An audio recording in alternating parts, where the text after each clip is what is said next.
Delighted to see so many of you with us today, members of the public and governors from SWIFT. A few comments before we get going, just in terms of introduction. Delighted to have our new Chief Medical Officer for Wye Valley joining us today, Chizu Agwu. Welcome, Chizu. Delighted to have you on board, and enormous thanks to David Mowbray, who's become a our medical advisor for Swift Clinical Services. Also delighted to welcome Oliver Koffler and Ollie Hisco, two new associate NEDs at Swift. Bharti Patel, the other new associate NED, is on holiday.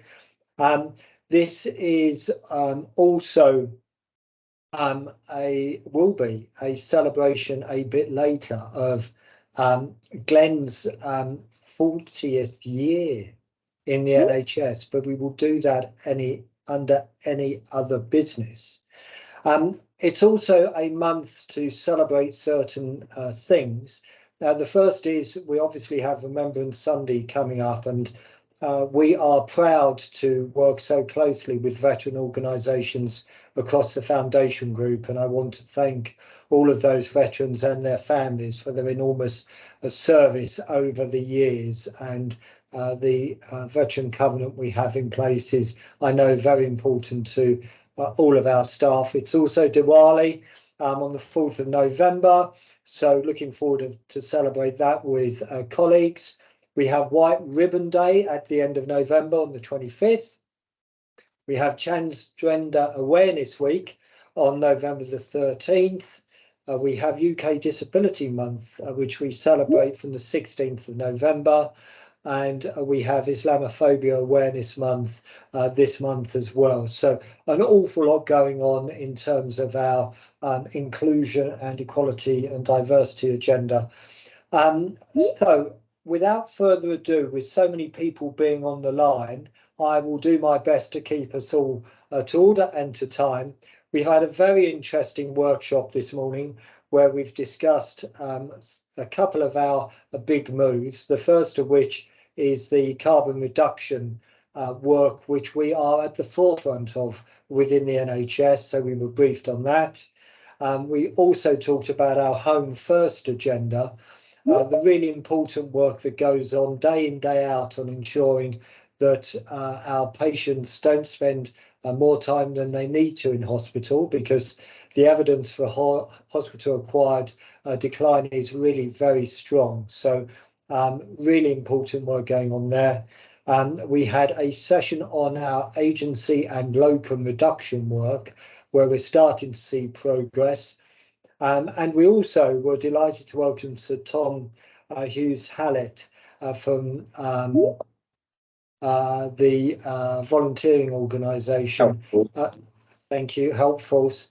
And it was wonderful under his presentation to celebrate Becky George Elliott for her phenomenal volunteering work. So a really busy morning. We are at the forefront at the Foundation Group on lots of the volunteering activities going on. And I would say, particularly as I've got governors on the line, there is the evidence for volunteering generally is really quite clear. You live longer if you volunteer. And Sir Tom confirmed that to us today, as well as giving you a purpose in life and enabling the NHS to do even better work for the citizens and communities we serve. So if you're a member of the public and you're wondering what you can do, please do reach out to each of our trusts and the volunteering coordinators, because we want you to work with us. So welcome, as I said, everyone. We have a series of apologies for absence, which will be duly noted. Any new declarations of interest? Please raise a digital hand. Frank?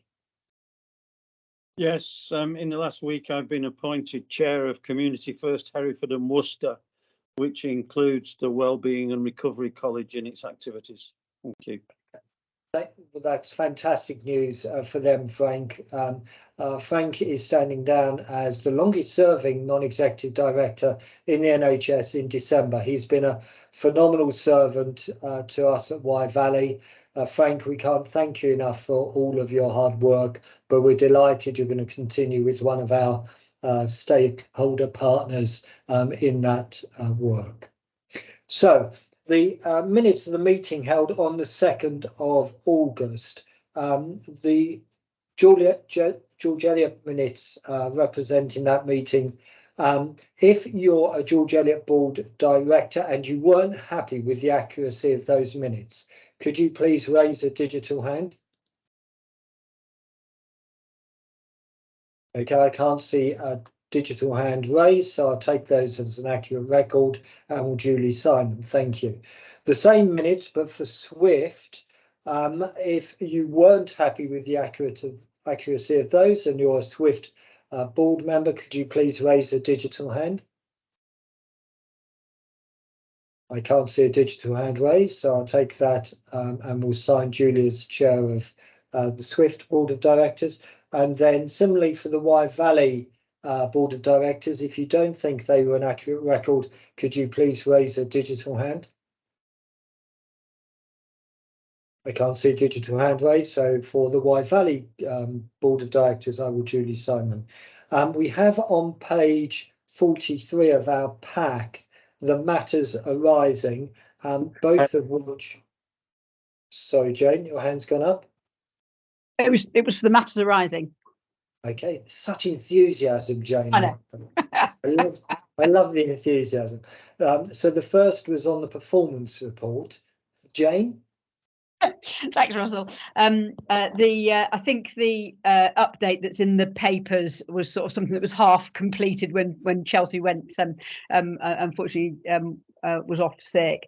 So the update on understanding how many diagnoses of cancer we get in ED, our information teams have been working on that. It is, as often is the case, very difficult to do. So we've done a little bit of preliminary work at Wye Valley, and we've got we think it might be about one a day, but it's usually using some proxy measures, and we'll probably need some changes to our IT systems to get an accurate measure of this. So it is with the our information lead to continue to work on this, but it's not going to be data that's available very quickly, but they are going to complete it. So it's something we will be able to report in the future. Okay, thank you very much, Jane. And on the deep dive into additional performance measures, theatre productivity, is there anything the Chief Operating Officers want to add to the comments in the matters arising bit of the pack?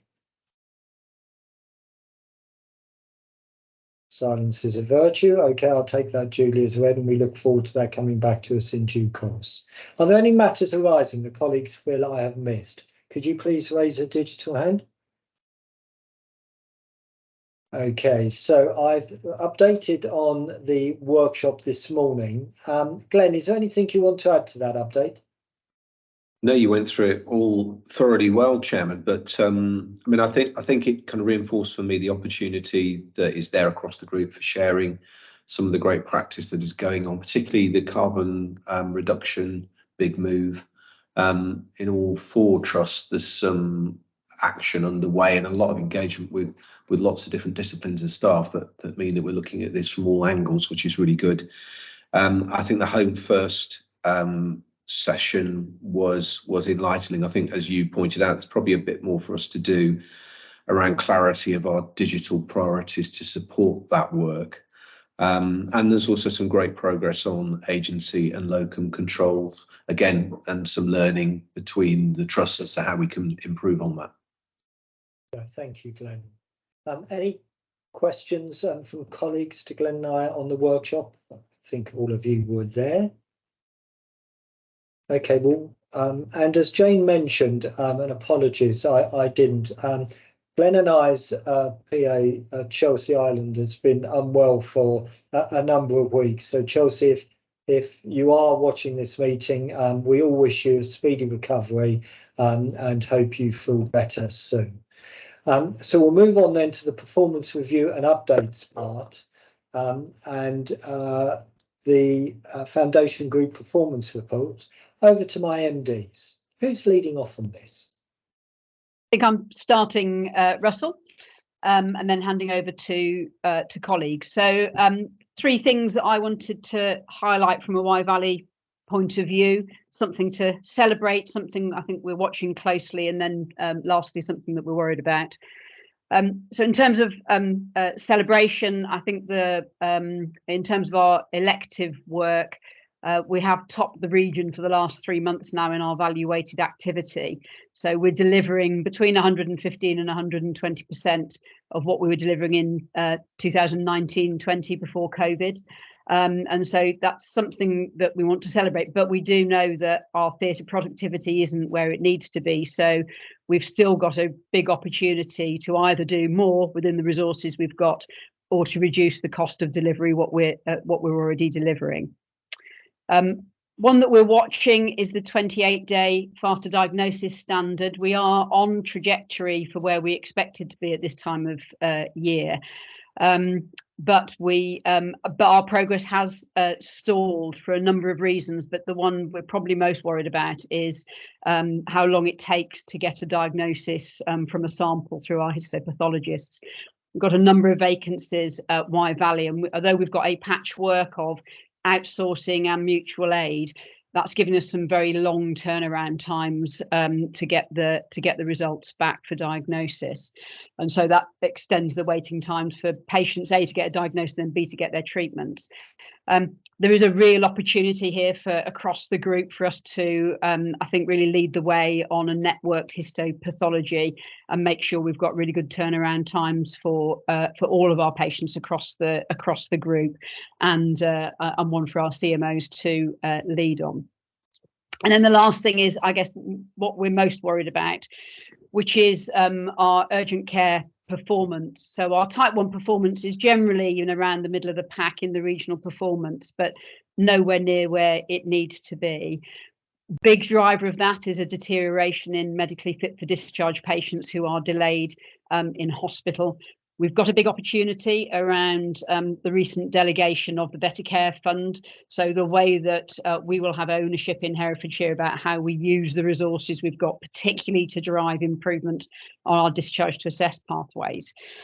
So big opportunity, but it will take a little while for that all to improve.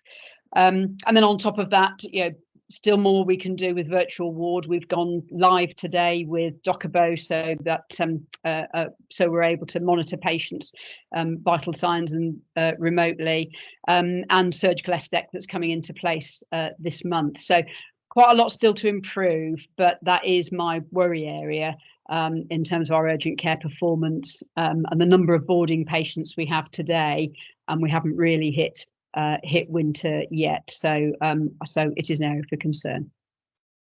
I was going to hand over to Adam. Just before you do, Jane, I think it's worth emphasising for members of the public, keeping the maths easy. It's about £300 a day to keep someone in hospital per night.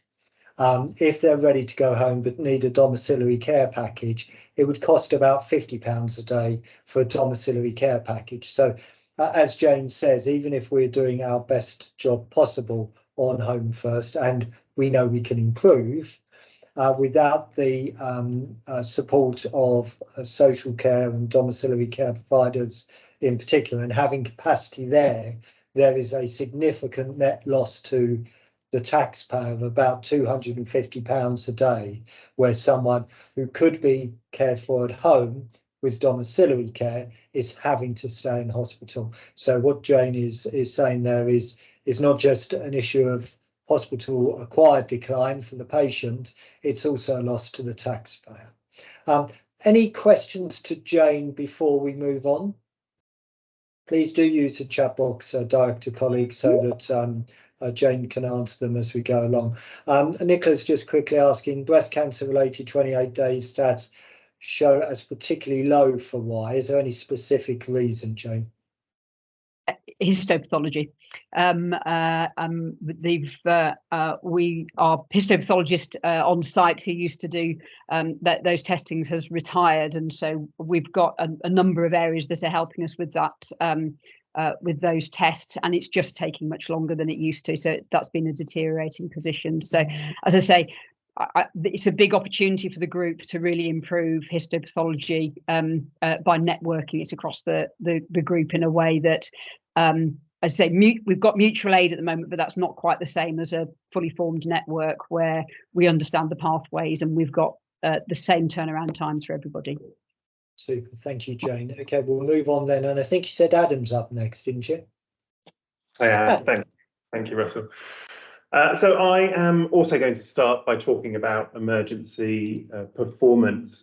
So I feel like I say this most months lately, but September was an incredibly busy month, and I think as a result we saw an impact on performance. I think notably though, despite higher attendances, performance was better than last year, and of note in particular, the trust remained in the top 10 trusts nationally for 4-hour wait performance, which I think reflects the challenges we see across the health service. We also had record numbers of people through our same-day emergency care SDEC areas in September, which is good and shows some of the transformation work that's been going on in our emergency care services.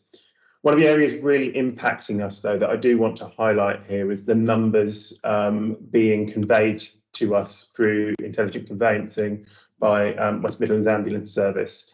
We've done some initial analysis on that, and we received 81 patients to us via IC in September and only 4 away. I think it's important to note the impact of those out of area patients on the hospital. They are more difficult to discharge. They tend to have a longer length of stay, and therefore impact our occupancy. We'd class a number of those IC patients we've seen as inappropriate, and are working with the ambulance service and our ICB to address those. I think we're seeing the numbers go up month on month though, so it is particularly a particular concern going into winter. Just a note on this month as well. Again, I think as we've all felt, the last 2 weeks have been incredibly busy, and I think that's probably an indication of things to come for winter. So very challenging. Next area I want to cover is cancer performance. So I think our biggest challenge is the continued increase in high levels of 2-week wait referrals we've seen compared to pre-COVID. And that has been sustained in recent months. Despite that, we've made some really notable improvements in the 28-day faster diagnosis standard, thanks to the work completed in our cancer services. There's also been some good progress in reducing the number of patients waiting over 62 days for treatment, and we're ahead of the ICS trajectory, but it's fair to say there is still more work we'd like to do there, and we're seeing month-on-month inconsistencies, though the overall trend is downwards for those long waiters. It is important to note that the majority of our oncologist cover is provided by University Hospitals Coventry and Warwickshire, and we are continuing to work with them to improve times to first oncology appointments. Finally, I want to touch on 52-week waits and elective care. So our focus at the moment is on those waiting over 64 weeks, and we've seen continued reduction and are on track to eliminate for both admitted and non-admitted elective care by the end of the financial year. We've also made really good progress with 52-week waits, and that's supported by the great learning we've had from the Further Faster programme, and the general improvements we've seen across specialties in elective care. Finally, in a particular note, I want to celebrate the work in our endoscopy services. So this has been a real focus of improvement work for us. And over the last few months, we've achieved 98% utilisation of our endoscopy services, which puts us as one of the top in the country. And I think great to celebrate the work that's gone on there with those teams. Thank you, Adam. And just before I invite any questions or perspectives, there's one in the chat box. But I would just like to have a shout out to all of our ED departments, so I know are working incredibly hard. Thank you, whether you're a medic, whether you're a nurse, whether you're a support worker, whether you're a porter, whether you're a cleaner, whether you're providing the food or you're a receptionist, whatever your role is. I know the ED departments are running extremely hot, so thank you. But I'd also like to apologise to members of the public. As Adam says, Swift is doing, as is George Eliot, very well on ED, despite all of those endeavours, but none of our EDs are delivering the level of service that we would want. So I do apologise to citizens and their families for the waits they're having to experience, and ambulance crews when they're stuck outside our EDs because we're jam-packed. There are things that we're working on across all 4 parts of the foundation group, but I think an apology is in order. Any questions or perspectives to Adam? Okay, Adam, thank you. You passing the mantle on to Catherine? It's me next, Russell. Yes. So if we look at the George Eliot numbers, I too will start with emergencies. And you'll see the thing that is affecting all of us across the foundation group is our bed occupancy, which is particularly challenging for George Eliot. And in terms of almost all of the rest of the metrics can be linked back to this one measurement.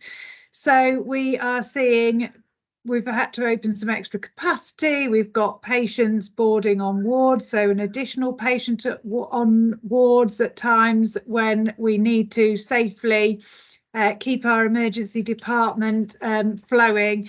And as you said, Russell, that means that we are not always providing care in the way we would like to, but that's important to be able to provide safe care to all of the patients in our care at any one time.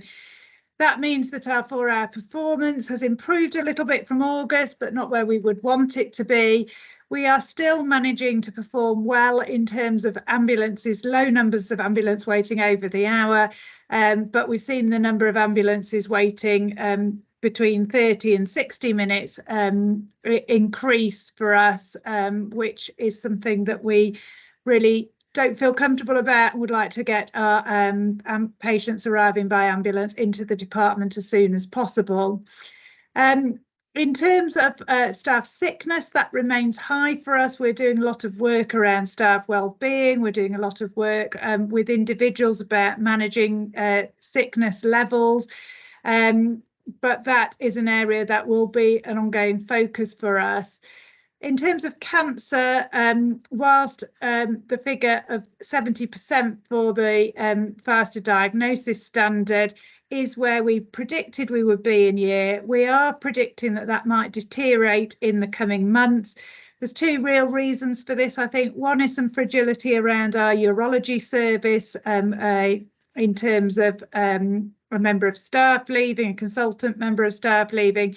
That's now been mitigated by new staff in that area, but it has meant some delays in our urology pathway, and that will affect the number of patients waiting for 62 days for treatment. So we will hope to see that improve, but that will have an impact in the coming months. And also the impact of industrial action, which I've said before, does impact almost more heavily on cancer because of the number of consultants that you need at any one time to be able to deliver the whole of the cancer pathway, including things like multidisciplinary team meetings, which are important for decision making in cancer. Where I think we are performing well is on our elective recovery.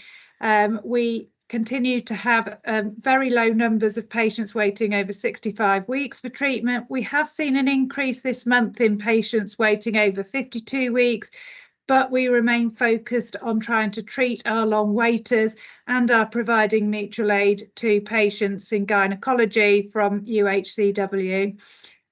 So I'll leave it there, Russell, and take any questions. Thank you, Catherine. It's just worth, before I invite questions, putting George Eliot and Swift into context, because we are victims of our own success in some ways on both ED and on maternity, in that my numbers are broadly correct, that but in terms of both ED and maternity, George Eliot and Swift combined provide 60% of the ED flow for Coventry and Warwickshire, and look after about 60% of all of the pregnant mothers in Coventry and Warwickshire. So George Eliot and Swift, those numbers have increased over time as demand has come to us, which is interesting in itself. Any questions or perspectives to Catherine? Okay, Catherine, thank you, and thank you for your hard work. I know overnight has been extremely busy at George Eliot, and like I said, it was wonderful that Sir Tom shouted out George Eliot as being the best example in the NHS of volunteering. So you should be rightly proud with Becky of all the work we're doing there. So we then move on to Worcestershire Acute.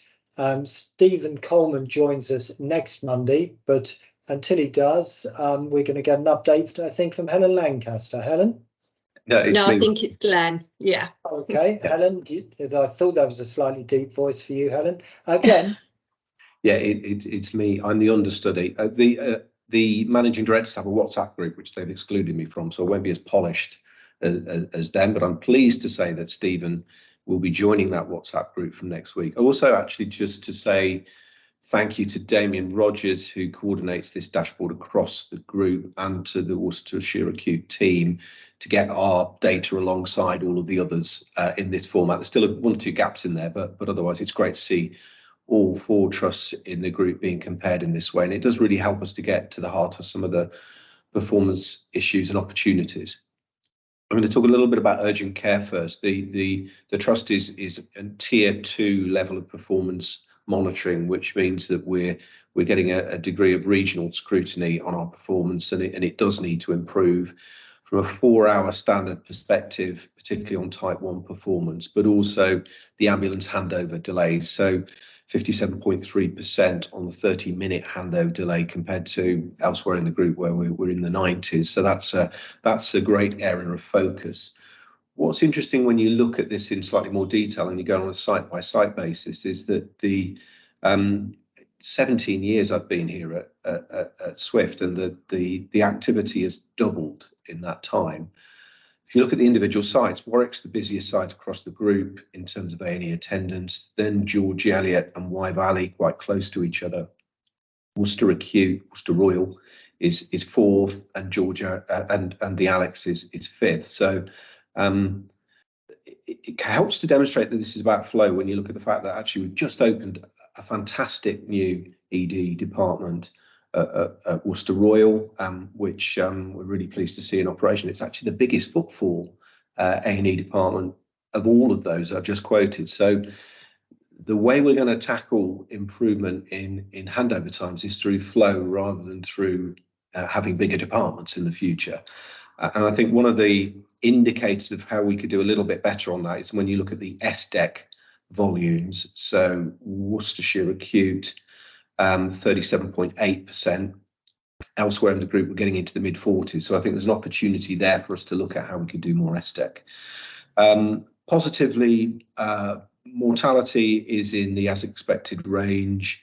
Theatre utilisation for Worcestershire Acute actually is the strongest performance across the group, looking at 87% on the uncapped touch time indicator. So elsewhere in the group, there's an opportunity to learn from what's going on in Worcester.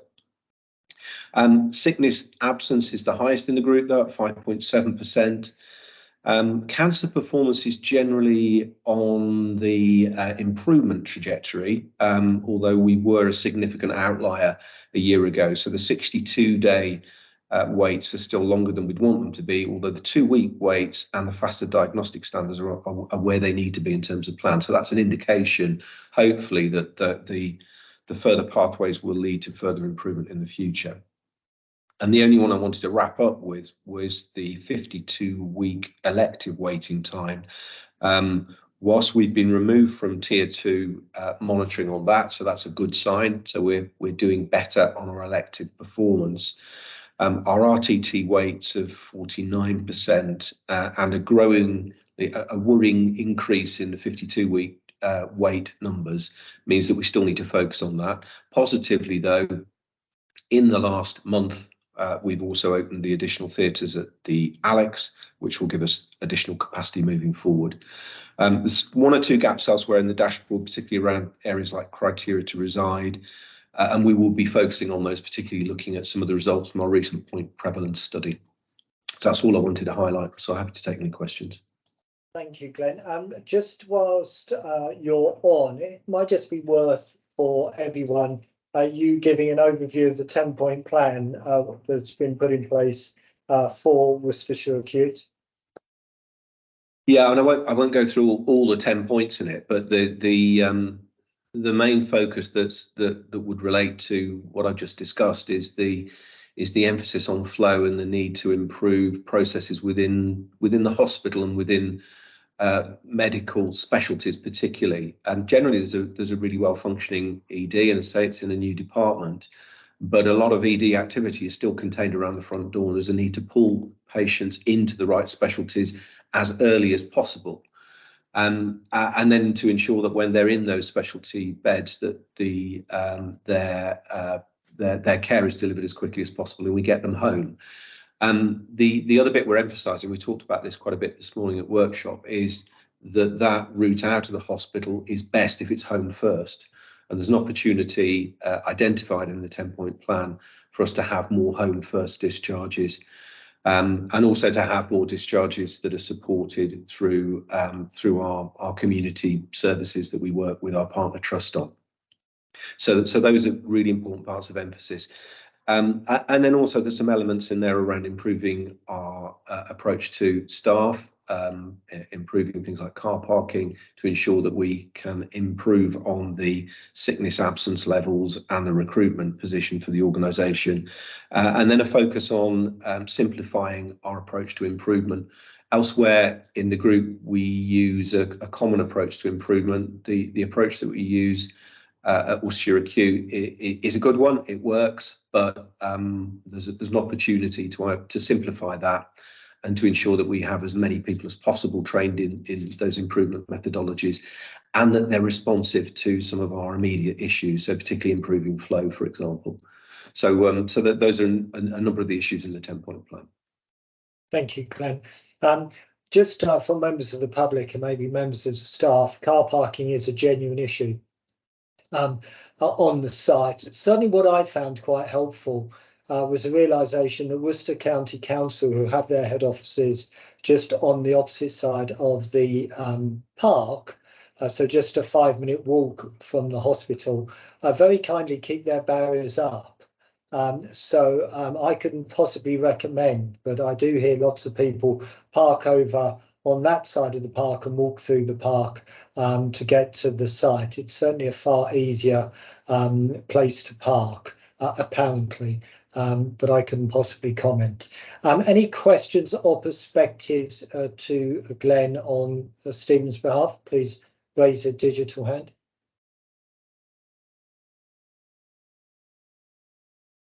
Okay, thank you. So we'll move on then to the outpatient productivity deep dive, and I'll hand over to my Chief Operating Officer. So over to you. Thank you, Russell. I'm going to kick this part of the report off. Would you like me to share the slides, or are we going to assume that everybody's got them in front of them? Helen, I think it would be more helpful for recording purposes and members of the public if you could share the slides, please. Yep, will do. Just give me a second then. There we go. Can you see that? Brilliant. Okay, so this report now sets out the progress across the foundation group in the delivery of improving outpatient productivity and aligning the transformational work and further faster programmes across the group. Currently, Worcester Acute Hospitals are not part of the further faster programme, but we are in the second wave, so we'll be catching up fast, I would like to say. So we're pleased to report, as part of this piece of work, the appointment of a group analyst in October to support particularly this piece of work and the use of data and benchmarking across the group, and where the opportunities lie for us in terms of improving outpatient productivity. So within this presentation, we look at the Further Faster programme. We look at particularly around patient-initiated follow-ups, the NHS England outpatient transformation ask, and any of the other national involvement that we may have had around the NHS elective recovery programme, GERFT, Faster Further, and the patient-initiated follow-up sprint. So within each organisation, we will have got our own outpatient transformation programmes, but there are many similarities across the group of the things that we are working on as a collective. And so this slide sets out the 3 key areas where we are working together.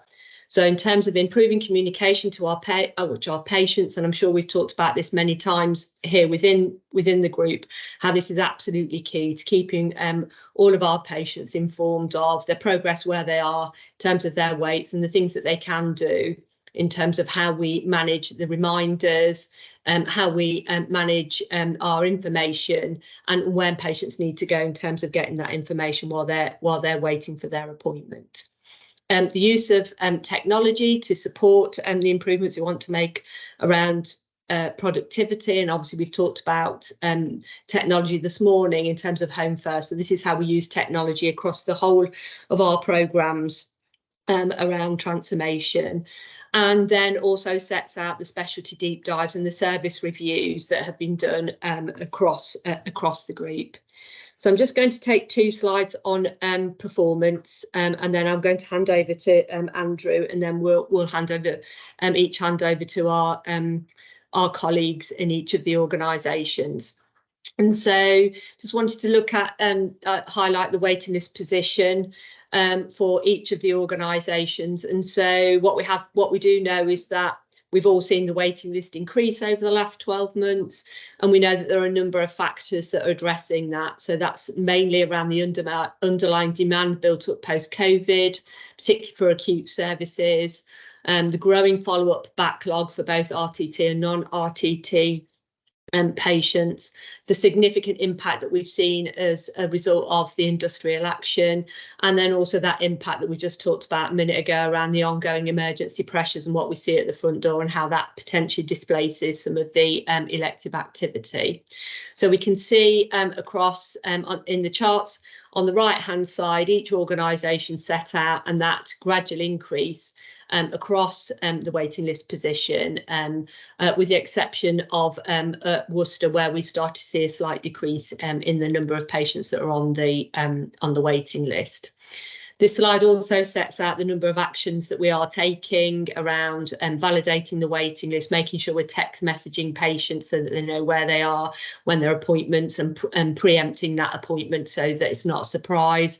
And then any of the new outpatient activity, and really driving that to try and bring that waiting list down. So the next slide then talks about the cancer 2-week wait data, and this is quite an interesting slide.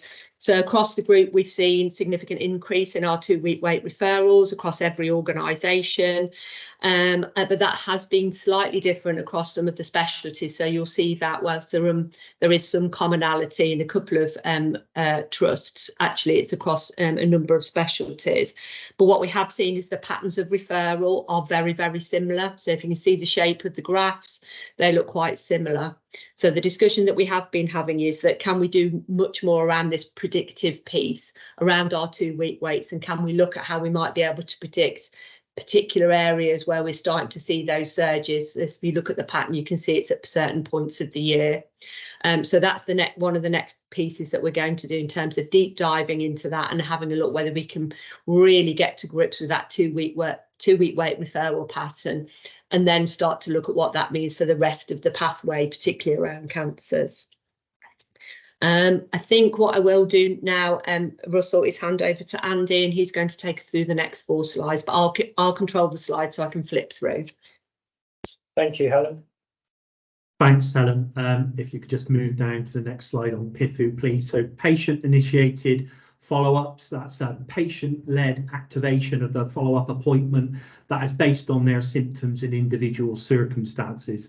I think there's challenges here with PIFU that we don't just hit the target and miss the point, and that PIFU should not be used in place of discharging patients appropriately, and that's a key measure that we need to work on across the group. I think it's clear here that all of our trusts are at different stages, particularly within specialty plans in delivering patient-initiated follow-ups. But what is clear across all 4 organisations is there is clear clinical leadership and pathways being developed.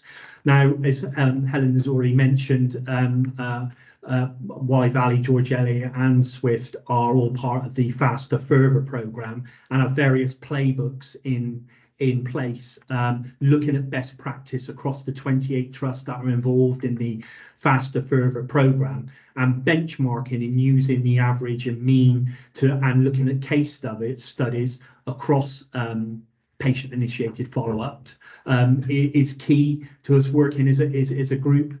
But not just looking at those case studies, ensuring that there is local solutions and that those case studies are amended, and it's not just a one size fits all. Various case studies we were looking at across the group, one particularly in terms of, sort of Norfolk and Norwich, which are looking at PIFU for a way of driving down their do not attends for new appointments, and that's something that as a group we are looking at also. But we're also looking as a trust at patient reactivation rates for our PIFU specialties. Although nationally the GIRF evidence suggests that most patients come back less often when they're empowered to manage their own follow-up pathway, but we need to measure that locally. But lots of opportunities to compare and contrast across the different specialties, but most of our trusts are heading in the right direction in terms of patient-initiated follow-ups. Next slide, please, Helen. Do not attend for our outpatients is another key measure for getting it right first time, and lots of areas and opportunities to work on here. Is a slide show there are opportunities across the group in various specialties, again based on best practice comparison and learning. And within the group, there's various solutions that Helen has already mentioned that we're looking at, particularly digital solutions in two-way texting, calling patients on the day or prior to the day of appointment, particularly those high volume specialties that have high DNAs. And as we heard about this morning, there is an opportunity there to use some of our voluntary services to increase some of that activity. Validation is also key for our waiting list in terms of driving down our DNAs, all trusts now have examples of where they are achieving really low DNA rates because of their validation. Validation isn't just about driving down DNAs, it's key to clear our waiting list, but also ensure the right patient is on the right pathway. And as Helen has already mentioned, it's good communication with our patients. Next slide, please, Helen. And then outpatient utilisation. So again, lots of similarities across the trusts here. We're all working towards the 642 scheduling, which is common in theatre processes, but we're all trying to adopt across our outpatient specialties. But also as part of the Faster Further programme, there is job plans, best practice, and also specialty-based best practice clinic templates that have been released that also allows us to improve our outpatient utilisation. But we also need to look at our clinic comparison for the percentage of follow-ups and the percentage of new patients at specialty and subspecialty level, and that's one of the other key drivers in the getting it right first time benchmarking. Next slide, please, Helen. And then virtual appointments, yet another measure of the Faster Further initiative. And again, various degrees of success across the group and areas that the clinical teams need to learn from in terms of best practice from each other. And there's various examples across the group about getting virtual clinics right and the right balance, and that they're adding value to the patient's treatment and patient's pathway, and what are the discharge rates both on virtual appointments and face-to-face appointments. So it's not a one size fits all, but there's lots of learning to have across our group for virtual appointments. I'll hand over to Harkamal. Thank you. So we've talked about it a little bit, so I won't sort of labour the point, but I think we've been really fortunate to have been part of the Further Faster programme. So for everybody's benefit, that's an NHS England Getting It Right First Time initiative that's been led by Professor Tim Briggs, and a number of trusts were invited to be part of the first phase, where essentially we all just come together and we look at the data to try and understand how we might be able to improve across a number of metrics, outpatient and inpatient. And although Worcester haven't been part of the first phase of that, they will be in the second phase. But just by virtue of working together as a group, we've been able to share quite a lot of the learning. And I think you can see evidence of that throughout the presentation, just through the graphs. We can compare ourselves with each other quite easily. So it definitely gives us that footing to move forward from following the Further Faster programme, because we have a common analyst in place. We've been working on making sure our model hospital data is accurate so we can carry on measuring against each other. The Further Faster programme has been brilliant because it's very practical. So Andy mentioned the playbooks. Essentially, every specialty gets a handbook which talks about how many new and follow-up slots are in an average general surgery clinic, for example. And it's been really interesting because some of that information is sort of what you're crying out for as an operational person, and it takes away any of that difficult conversation potentially, because you're just looking at averages, and you can look at trusts where things are going really well, and also for specialties where we might be struggling, we have the opportunity to draw on like an expert clinician to come and support having some of those conversations. And we've outlined some of the initial successes that we've had there. And it ranges from ensuring that our data is correct through doing additional weekend clinics and really focusing our attention on some of those really thorny issues that we can help each other with. And then if you just move on to the next slide, please, Helen. I just wanted to draw out some of the best practice from across the group that we've drawn out from not just the Further Faster work, but also just by working together to pull this presentation together. So George Eliot have done a lot of work on health inequalities and are looking at working across partners to see what else can be done in terms of improving access for those patients. And I think it's really important to draw on improving data capture within that, because if you're capturing the information, then you can target your intervention appropriately. And the use of volunteers, as you've alluded to, we talked about that this morning, didn't we? But seeing that play out in real life in terms of bringing about some of these improvements has been really, really interesting, and definitely something the rest of us are looking to replicate. Here at Swift, Adam did mention it, but we have focused a lot of our attention on improving our endoscopy utilisation.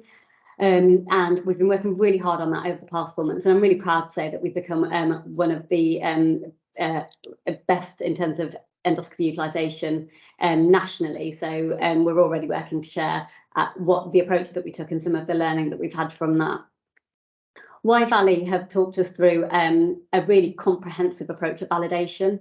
And I think when you talk about validation, it almost sounds quite easy, doesn't it? You've got a set of patients, can't you just understand what's going on with them? But every patient is complex and has, a certain set of circumstances that they're going through. So pulling these patients through the pathway is actually quite a nuanced piece of work, and it's really important that we have an accurate set of information and it's up to date, and we know how we can improve our experience for our patients and make sure that we're pulling them through in the best way. They've managed to do a phenomenal piece of work and clear down to 12 weeks in terms of validation, and that's an admin and a clinical validation, which is really important. With a strong focus on gynecology. So we are definitely looking to replicate some of that work here. And finally, you will have noticed in the slide above, Worcester are doing really well on reducing DNAs and are the strongest performer in the group. And there are a number of initiatives that they've put in place, such as two-way text reminders. But importantly, the approach of full booking, I think, has made a real difference, really involving patients at the point of booking so that they know when patients are available, and putting that resource right at the front to make sure that appointments are mutually agreed, and where that's not possible, that conversation's already happened. That's already demonstrated that when you involve the patients right at the beginning, they are more likely to come to their appointment. And I think that's been a phenomenal effort, and certainly something that we, the rest of us as COOs are really eager to try and replicate as far as possible, especially when you think about admin resource is very precious. So if we can make sure that we're using that as widely as possible, it really is bringing about the benefits that we want to see. So I'll pass it over to Robin.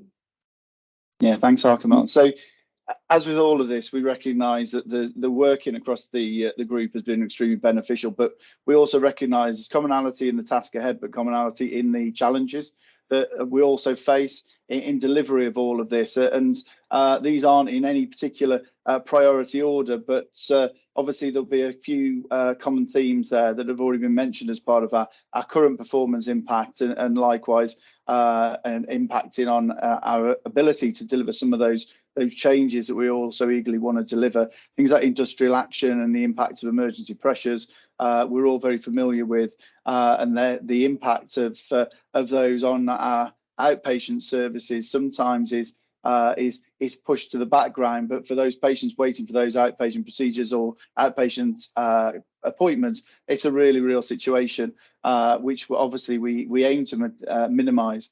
The increase in referrals we've talked about, particularly around 2-week waits, we've seen in the charts, and there is some commonality to the seasonality of that, and we are working together. And it's only when we've looked at those charts collectively have we noted that, and therefore doing some more work into understanding that in more detail.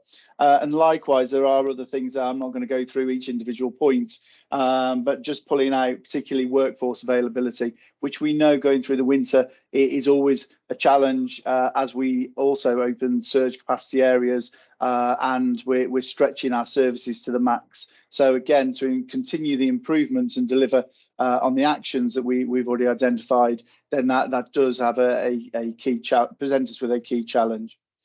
So just move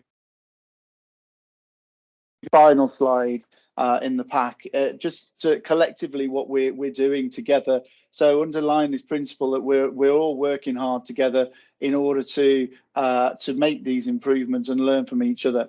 And through the Chief Operating Officer's operational group across the Foundation Trust that we've put in place, that has really grown from strength to strength and allowed conversations where we've got proper learning from each other in its truest form. And also, in order to bring in more information on this, we had the National Clinical Director come and speak to the teams on the 9th of October. We've had some joint working groups, and we've been sharing best practice across the organisations, as well as Harkamal said, the addition of a joint analyst across the group to allow us to analyse the data to learn more from those trends that I've already referenced.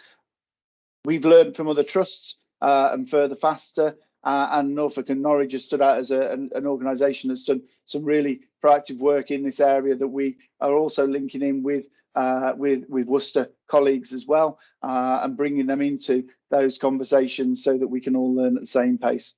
And I'll pause there, Russell. Thank you. Robin, thank you, and thank you to all my COOs. Like I put into the chat box, I mean, it's really encouraging to see the level of cross-foundation group discussion that's going on this stuff. And Helen, I know you're the newest into the foundation group, so to speak, in your current role, but it's great that you're being able to fully engage with colleagues. I think that's what the foundation group is about. Interesting points in the chat box. The one I'd like to pick up on is the one which Jackie has just put in, talking about digital offerings to help with DNA performance. I'd sort of open that up a little bit and build on what Glenn said earlier about the workshop.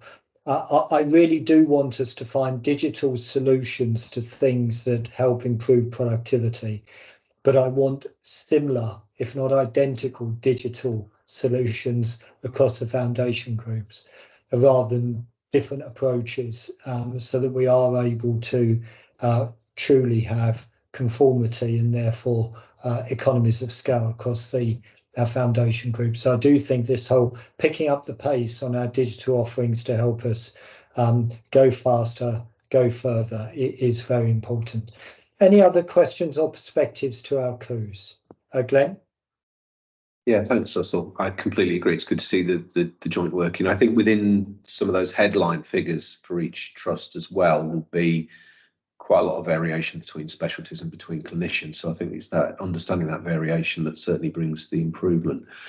The patient-initiated digital mutual aid system, PIDMAS, is obviously a new phenomenon across the NHS. It'd be interesting if there's any immediate observations from the COOs on how the implementation of that is going and what impact it might have on our overall waiting times. Andrew, do you want to come in on that? Yeah, thanks, Glenn. We went live yesterday. We've had 14 patients as of 8 o'clock this morning who have expressed an interest to go on the patient-initiated DMAS. I think it's too early to tell yet what impact it will have. I think it's all dependent on patients' willingness to travel and what is the mutual aid offering and where is that offering. But it's early stages, but we had various text messages out yesterday and we had 14 patients respond as of 8 o'clock this morning. Okay, great. Thanks, Andy. Robin? Yeah, likewise. We sent 466 text messages out and 15 letters. We've had 20 patients responding with an indication that they'd like to transfer their care. That's where we're at the moment, but we'll continue to monitor. Okay, great. And finally, Harkamel? Yeah, similar for us. So we went live on Monday and sent out 950. We had 15 patients contact us immediately, and that number's grown again yesterday. I think the learning for us is the admin around it takes quite a long time. So we're just working to see how we can refine some of that process, because it is really tricky to then get in touch with these patients and then like do all of that navigation work. So we're seeing if we can do any early refinement to hopefully lessen some of that. But lots of patient engagement, I think, very early on. Okay, thanks, Harkamel. And finally, Helen? Yes, very similar position here, Chair. One thing we have noted, though, is that patients don't want to travel more than 50 miles. And so that's a limiting thing. I think that 100-mile stretch is too far for patients, and probably quite rightly so in terms of that, particularly with visiting, etc., and the travel and accommodation and everything. But a very, very similar position. Okay, great. Thanks, thanks, Coos. Any other questions from colleagues? Okay, really great work, guys. Keep it up. And it is one of the things that, in my view, we always try and engender in the foundation group is that idea of sharing and talking and listening, getting rid of the ego so we do what's right for our citizens and our staff. So really great examples of that. Thank you very much.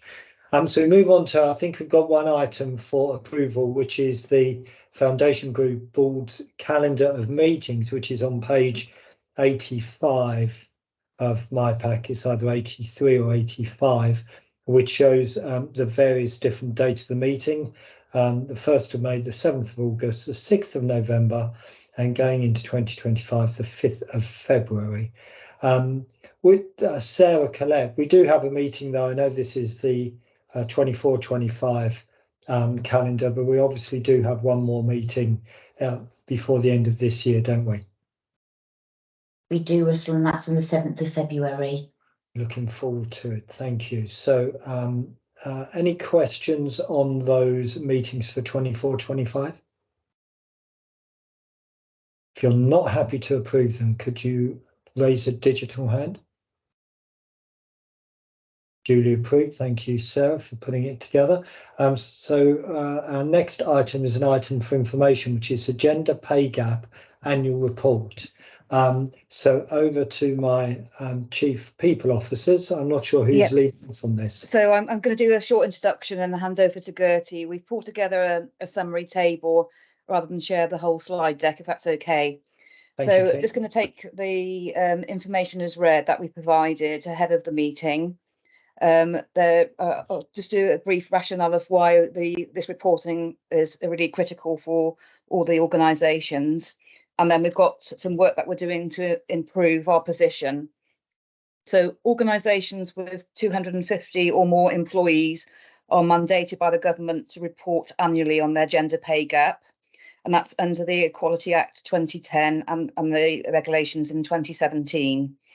The intention of the report is to bring the attention of each organisation to reduce any inequalities in pay, and it's bringing to life the people promise across the NHS, improving our staff experiences and obviously our retention, and maintaining our organisations as the best place to work. One thing to draw out is the bonus. So there's no scope for bonus payments for colleagues on agenda for change terms and conditions, but there is a national requirement contractually to offer clinical excellence awards for our medical and dental staff, and that's what the bonus payments refer to in this report. So I'll hand over now to Gertie just to give an overview of the data. Thank you. Thank you, Tina. Thanks, Tina. So I'm just going to, as Tina said, we're going to take the detail we've provided as read, but I'll pull out a few key highlights. Clearly, you know, this is an area where even, you know, 40 years after the gender pay legislation came through, we still have quite a lot of work to do. So looking in terms of the female to male split, you can see that it's broadly 80-20 in most of the organisations. And then looking at the quartiles of pay broadly across George Eliot, Worcester and Wye Valley, there's a 60-30 split in terms of male to female and in the upper quartile, whereas Swift has a much higher response in terms of the female to male, where it's 84-16. This probably reflects some of the elements in terms of the outsourcing of estates and ancillary in Swift. The remaining quartiles again, so the upper lower, the lower middle, and then the lower quartile, again broadly 85-15 across George Eliot, Worcester and Wye Valley. Swift again differential, particularly in the lower quartiles, again a result of not having the estates and facilities, so where admin and clerical is predominant. There is, as you can see across all 4 organisations, an increase to the mean and median salary, but also a corresponding increase in the pay gap across Worcester, Swift and George Eliot, and we have seen an improvement in Wye in terms of a decrease in the pay gap. I think what we wanted to highlight as Chief People Officers was more to focus on the work that's being done across the 4 organisations to respond to and improve this. There's some consistency in themes across the reports, as you'll see, particularly around our leadership programmes, the opportunity to support and develop colleagues to move into more senior roles. Our big move of being a very flexible employer, again enabling manager skills to support and increased compassionate, flexible workplaces. We've all looked at inclusive or reverse mentoring, which is either in place and being expanded, launched, or on the process of being launched. That would not only support female colleagues, but it does focus across all of the 9 protected characteristics. So again, we should see an improvement in terms of our workforce race equality and workforce disability equality from that. Again, talent or career conversations, depending on what they're called in the organisation, are either expanding, launching or will launch, and that provides an opportunity for us to identify aspirant talent and put support and development opportunities in place for them. Staff networks are really key to some of this work. Not that we're asking staff networks to resolve the issues that they're picking up, but that they provide feedback to us so that we can actually understand what the problems are and then focus on resolving those problems so we get bigger bang for our buck and focus on where our interventions are needed. Again, inclusive recruitment toolkits across all the organisations, how we focus and promote those, how we reduce bias across our recruitment processes and ensure that we are recruiting from top talent. There's a number of levelling up programmes, particularly focusing around female or our international nurses, again supporting colleagues to move from the role that they start in the organisation to develop their career through our organisations. Working again with employability programmes, working with whether it's the DWP in Wye Valley or local councils in George Eliot to increase employment access for people particularly with learning disability or autism, and or focusing on providing local opportunities for employment. Tina's already mentioned the CEAs. Again, there's a differential in the last few years where CEAs used to be on an application basis. They've been shared out since the beginning of COVID on a particular fair shares basis, which has given everybody the same increase. So it has been much more of an equal share. I'll leave it at that. Jeffrey and Tina may well want to add anything additional in, but other than that, the 3 of us, we have some questions, Chair. Well, thanks. So, Jeffrey. Sorry, Russell, can I come in for 2 minutes or so? You can. Okay, thanks for that. Just to add to that, I mean, Tina and Gertie have covered some of the key things that we're looking at. The other thing I'll mention is the fact that we've now all signed up to the Sexual Safety at Work Charter, because it's very clear that there's still a lot of concerns in the health service about sexual harassment faced largely by female staff. So that's something that I want to try and look at. And also, we also need to look at the leadership levels. So when you look at the composition of your clinical teams, who are those in leadership positions, and also board representation. So in terms of the gender pay gaps, those are some of the areas that we are also going to be looking into, because there's been some national reports on this, you know, say Gordon Messenger, the Messenger Review, and also the Mend the Gap pay reports. They all still highlight that in certain areas, especially when you're talking about clinical leadership, it's worthwhile looking at whether you got ample female representation at all those types of senior positions. And likewise, making sure that your workforce is representative of the local community. So the thing that Gertie mentioned about DWP, trying to work with local people to get into more men, if I can use the phrase, into the workplace. So lots of actions that we put in together, and we'll continue doing that over the coming year. That's great. Thank you, Jeffrey. And Tina? Just briefly, in response to Grace's question in the chat, yes, we do measure the gap between other protected characteristics across all trusts under the Workforce Disability Equality Standards and Workforce Race Equality Standards and Rainbow Badge programme. And we are addressing that through a positive recruitment. So we do guarantee interviews for colleagues with protected characteristics if they meet the person specification for bands 8A and above currently in my organisation, and we're looking to expand that out to lower bands going forward. Yeah. Just on that, Grace, correct me if I'm wrong, when you say my pay gap day as a disabled woman is actually today, that doesn't refer to your pay as a non-executive director at Wye Valley, I don't think, because all the non-executives are paid the same. That's correct. It's a wider comment. Yeah, no, thank you. Other questions or perspectives? Jane? Yeah, it's a fascinating area. I think what I would find more helpful though, because I think that sort of general sort of the 80-20 split we've got sort of, it skews things so much. I'd be really interested to understand within professional group what our gender pay gap is. So is there a gap in doctors? Is there a gap in nurses and so forth? And I think it would be also useful to do the same split by those other characteristics that Grace has mentioned in the chat. That to me would be probably more meaningful than sort of a big measure that, as I say, because we've got so many more women than men, it sort of skews everything. I agree, Jane. I mean, where my mind was going, it'd be good to hear from chief people officers on this, is obviously in the press over the last couple of months, there's been the whole issue of Birmingham City Council effectively going bankrupt because of a huge equal pay claim. Is there any risk of an equal pay claim issue in the NHS? Would you like to answer that one? We had an equal pay issue, a risk in terms of that with the advent of Agenda for Change in 2005. That's far less of a risk now in terms of how we undertake job evaluation and review posts. It did come about as an issue back in 2005 with some posts. In terms of Jane's comment, we do have a more detailed breakdown. I mean, obviously there's an element of how much detail you can take into a 4-group board.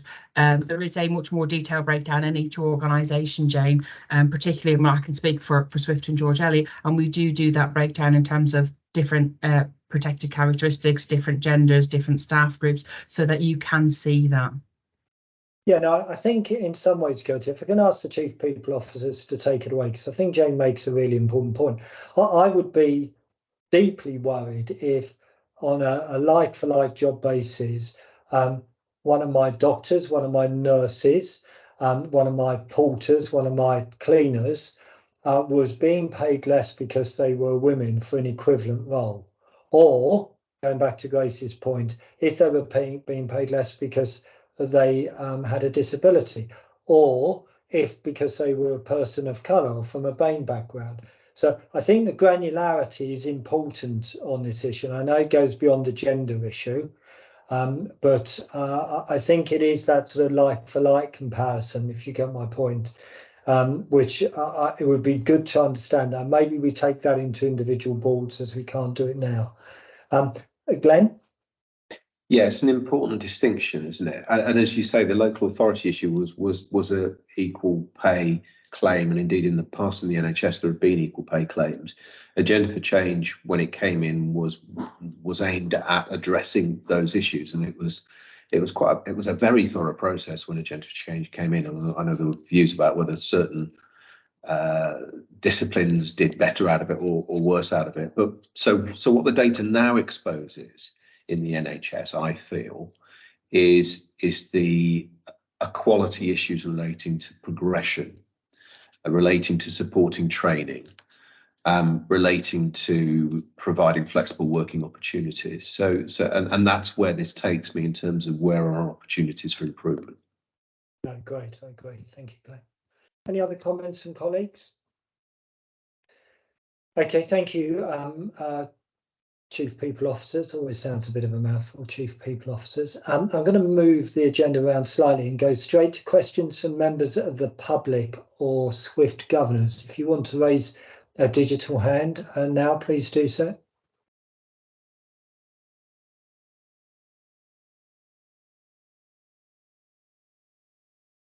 Okay, I can't see any digital hands being raised, so I go to any other business. Is there any other business from colleagues? Okay, just a couple of things from me. This is a special day because it is the day I'm going to celebrate Glenn's 40 years of service in the NHS. And there are two things that Glenn probably doesn't realise. The first is Glenn started work on the same day I started work. Albeit I was a bit older than Glenn because I'd pursued an academic career, but we both started work on the 1st of September 1983.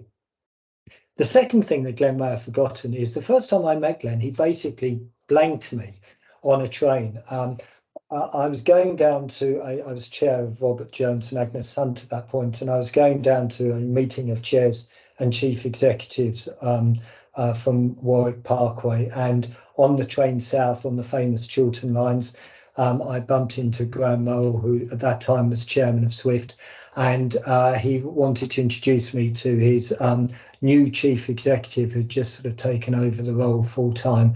And Glenn was on the phone, sort of waved at me nonchalantly and then got on with the phone call. So basically blanked me. So, but I forgave Glenn. But so Glenn actually started his career as a finance trainee in the then South Warwickshire Health Authority back on that famous day on the 1st of September 1983.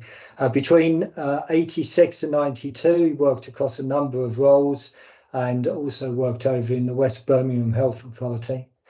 Between 92 and 94, he was Unit Director of Finance, Information and Business Planning at the Mental Health Services Unit at Warwickshire Health Authority.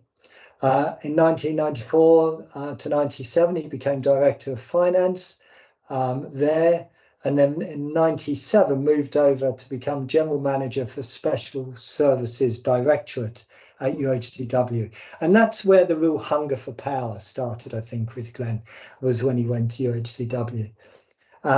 He left in 2000, and between 2000 and 2003 was Director of Operations for Surgery at UHCW. He was given a promotion.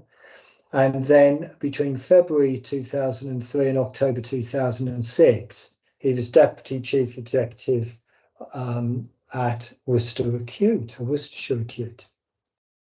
Then in 2006, he was seconded across to SWIFT and as Chief Executive, and became substantive in that role on the happy day of the 1st of April 2008. And so a really significant broad-based career over the last 40 years. And Glenn, I can't tell you how, in my opinion, lucky the citizens of Warwickshire were that you joined us substantively in 2008. And I know I speak on behalf of the Council of Governors when I say that. Now, normally when we get to physical 40-year awards, Glenn does a little ditty on long service awards about what happened on the day they joined or the year that they joined the NHS. So Sarah, bless her, has gone out and found some facts in Google about what was happening in September. So the first thing, which Sarah, you know, I've enjoyed working with you over the last 8 years, but this to be the first thing that's brought up disappoints me immensely, is that when Glenn did join the NHS in 1983, Liverpool beat Manchester United to win the Football League. And that is just such a sorry fact to start off with. But we did beat Brighton to win the FA Cup. So that was at least one thing to recover. Culture Club had the best-selling single in 1983. Hands up if you know what the single was. 1983, Culture Club. Just seeing if anyone gets it in the chat box. Sue Whelan Tracy thinks she knows like the answer. Sue? Do you really want to hurt me? No, Sue, I don't really want to hurt you. I don't really want to. It's Karma Chameleon. And it topped the chart for 6 weeks. The year Glenn became chief executive, or seconded to become chief executive in 2006, the European heatwave affected most of the UK, resulting in the hottest month, which has since been beaten in every single one of Glenn's years since, I guess. The 21st James Bond came out. Glenn obviously did go for the role, which Daniel Craig eventually got, but Casino Royale did come out in 1983 as well. Unfortunately, 2006-07 was our 15th season, Manchester United. That, of course, we used the we, Glenn and I. It was our 15th season in the Premier League and the 32nd consecutive season in the top division of English football. Who else can say that? The best-selling single in 2006, when Glenn became the substantive chief executive. Can anyone guess what the best-selling single in 2006 was? No, difficult one, this. And it makes you realise when you hear the song in your head, Gnarls Barkley, Crazy. Now, that wasn't an indication of Glenn's decision-making in 2006 in joining Swift. Leona Lewis had a moment like this, and Take That had patience, perhaps reflecting all of Glenn's many qualities as chief executive. But coming back to the heart of it, Glenn, you've been an extraordinary public servant, and I'm sure anyone who's worked for you, either in an executive role or seen you in a non-executive capacity, have been incredibly impressed by your human characteristics. You are a quite extraordinary leader with low ego, but clear conviction, clarity of thought, a desire to improve, and a real drive for performance. I'm immensely proud to be your chair, and on behalf of everyone on this call, a big round of applause and shout out to Glenn. Thank you, Russell. And thanks, everyone. Just to be clear, I'm not retiring, but No, just be clear on that. You're not retiring me off. No, that's a discussion for another day, Glenn. Okay, so that brings this meeting to a close. I look forward to seeing you in individual board meetings next month. We'll have this meeting again, as Sarah said, on February the 7th. Board colleagues, if we take a break now until 3 o'clock, and then we'll get going with the confidential section. Thank you very much. Take care, everyone.